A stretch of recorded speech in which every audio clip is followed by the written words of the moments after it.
सभी भक्तों के चरणों में सादर प्रणाम। अब तक की सभी कथाओं में मैंने आपको पुष्टि मार्ग के बहुत सारे भक्तों के बारे में बताया और उनका वर्णन किया।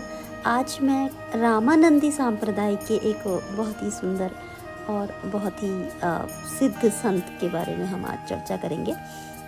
वो हैं श्री अनंतानंद जी महाराज। अनंतानंद जी महाराज श्री संप्रदाय से आते हैं और रामानंदाचार्य जी के द्वादश यानी कि 12 जो प्रधान शिष्य थे उनमें से एक थे। आपके गृहस्थ आश्रम का नाम पंडित छन्नूलाल था। आपका जन्म श्री अयोध्या जी के समीप रामखेरा नदी के तट पर स्थित महेशपुर नामक ग्राम में हुआ था। आपके पिता श्री राम और अयोध्या के प्रति बहुत ही निष्ठा रखते थे और उन्हें अवधू पंडित भी कहते थे इनके पिताजी को, क्योंकि श्री राम में और अवध में उनकी बड़ी निष्ठा थी।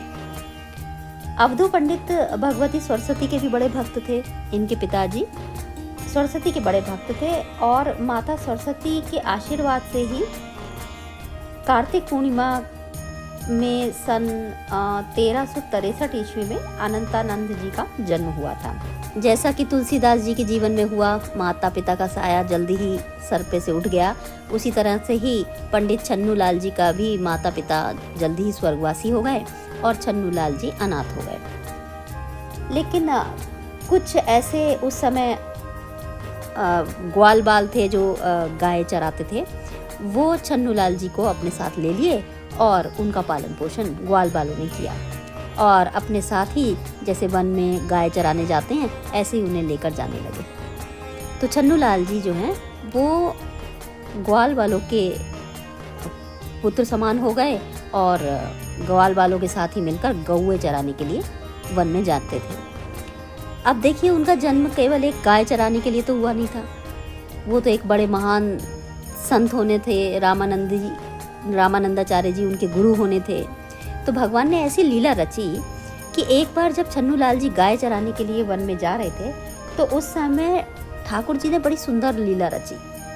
ठाकुर जी एक सुंदर से ग्वाल का ही रूप बनाकर आ गए, अपनी गैया लेकर वन में चराने लगे और सुंदर अपनी वेणु बजाने लगे और वेणु वादन करने लगे। अब इधर से छन्नूलाल भी अपने गायों को लेकर जा रहे थे वन में। तब उन्हें बड़ी दिव्य वंशी ध्वनि सुनाई पड़ी और उस ध्वनि से आकर्षित होकर वह उस स्थान पर पहुंच गए जहां पर वो ठाकुर जी थे।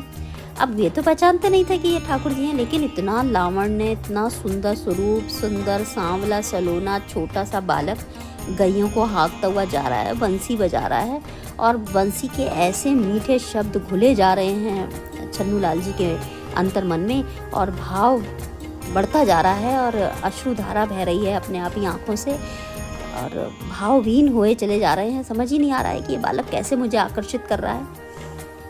छन्नूलाल जी की समझ में कुछ नहीं आया। खैर, वो उसका अनुसरण करते करते उस बालक के पास पहुंचे और कहा कि इतनी सुंदर तुम बंसी बजा रहे हो, तुम भी हमारे जैसे ही ग्वाल बाल हो, गाय चरा रहे हो, कौन हो तुम, क्या नाम है तुम्हारा? तब बंशी वादन करते हुए ठाकुर जी ने कहा, मेरा नाम तो समरू है और मैं यहीं पे रहता हूँ, गाय चराने के लिए आ जाता हूँ। अब तो छन्नूलाल जी का उनका प्रीति हो गई।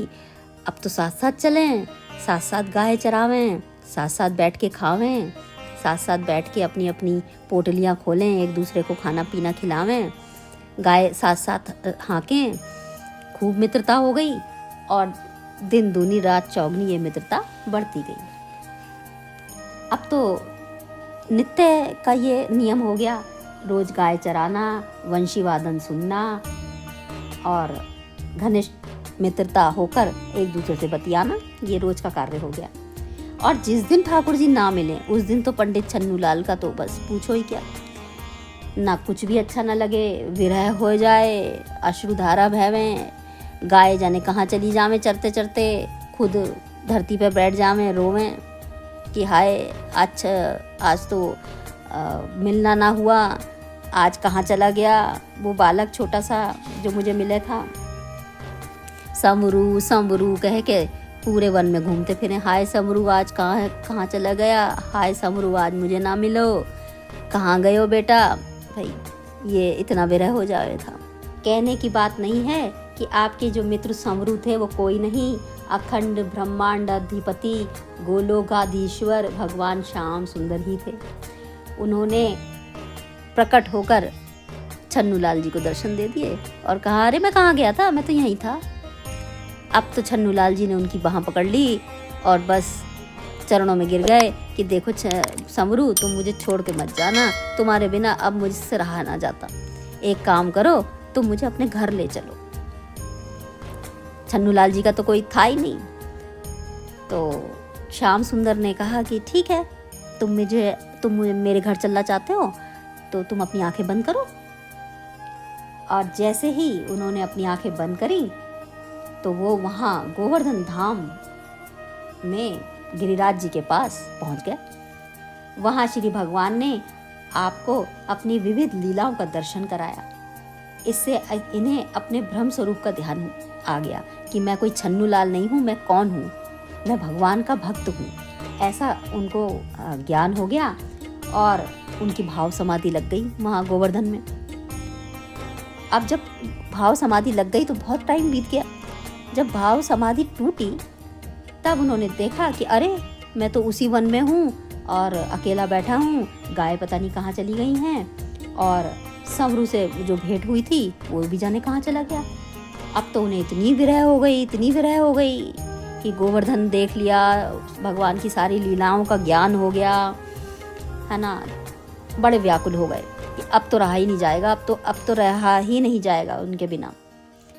इधर भगवान ने पंडित श्याम किशोर नामक एक भगवत भक्त ब्राह्मण को स्वप्न में दर्शन दिए और उनसे कहा कि वो जो छन्नूलाल है ना, छोटा सा ग्वाला, उसे तुम अपने साथ ले आओ और उसको अपनी संतान की तरह ही पालन पोषण करो, पुत्रवत पालन पोषण करो और विद्या अध्ययन के लिए काशी ले जाओ।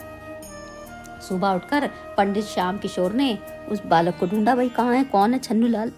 भगवान ने उस जगह उसे पहुंचा दिया जहां वो गाय चरने आता था और वहां पर पहुंचकर उन्होंने छन्नूलाल को अपने साथ ले लिया और उनको लेकर काशी आ गए। अब काशी पर उनका विद्या अध्ययन हुआ और वहीं पर ही वो बस गए काशी में। आप भगवती सरस्वती के वरद पुत्र थे। थोड़े ही समय में आप सभी प्रकार के शास्त्र पढ़कर प्रतिष्ठित विद्वान हो गए। काशी विश्वनाथ मंदिर में एक बार आरती हो रही थी भगवान की। महाशिवरात्रि का दिन था। विश्वनाथ जी के मंदिर में जागरण भी हो रहा था। उस समय आपने श्री रामानंदाचार्य जी महाराज की दिव्य शंख ध्वनि सुनी। उस शंख ध्वनि से आकृष्ट होकर आप पंचगंगा घाट स्थित स्वामी रामानंद जी के आश्रम में आ गए और वहीं उसी समय उनका शिष्यत्व ग्रहण कर लिया और फिर घर लौटकर गए नहीं। और इस प्रकार वो श्री रामानंद जी संप्रदाय के श्री रामानंदाचार्य जी के शिष्य हो गए। बाद में श्री रामानंदाचार्य जी ने उन्हें श्री अनंतानंद नाम उनको दिया। तो पंडित छन्नूलाल अब श्री अनंतानंद के नाम से जाने लगे और श्री संप्रदाय के बड़े ही प्रमुख आचार्य हुए। आगे चलकर अनंतानंद जी अपने समय के काशी के प्रतिष्ठित विद्वान हुए, परंतु विद्या का अभिमान उनको छूकर भी नहीं गया था कभी। हमेशा अपने आप को भगवान श्री कृष्ण का दास ही समझते रहे। श्री राजा राम, श्री सीता जी और श्री राधा कृष्ण में उनकी अपार भक्ति थी और समय समय पर ठाकुर जी उन्हें दर्शन भी दिया करते थे। ऐसे उच्च संत थे श्री अनंतानंद जी महाराज। शास्त्रों में लिखा है कि भगवान के भक्तों की कथा श्रवण करने से अपने जीवन का कल्याण हो जाता है और मुक्ति का मार्ग खुल जाता है। इसी प्रकार की और कथाओं के लिए हमारे चैनल श्री कृष्ण अनुरागी 26 को लाइक करें, शेयर करें और सब्सक्राइब करें। आप सबका आशीर्वाद हमें प्राप्त हो, जिसकी वजह से हम आगे और भी ऐसे ही सुंदर कथाओं का व्याख्यान आपके लिए करते रहें। धन्यवाद।